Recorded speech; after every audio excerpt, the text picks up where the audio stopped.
A newly married couple is feared to have been killed and 2 young children injured by an Australian airstrike on an Iraqi home last year. The incident has been revealed by the Defence Force after 2 reviews found civilian deaths were more than likely.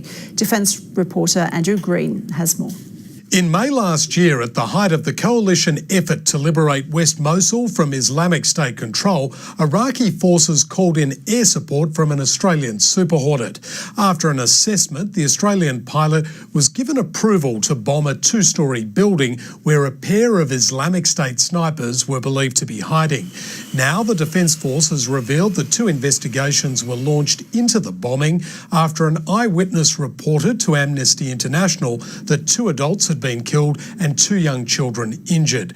Now, the Defence Force says a coalition assessment and a subsequent ADF investigation have concluded that the likelihood is there were civilian casualties. Our operators work to the highest standards, but regrettably incidents like this happen. According to Amnesty International, the dead were a 27-year-old man and a 20-year-old woman who'd been married just 20 days earlier.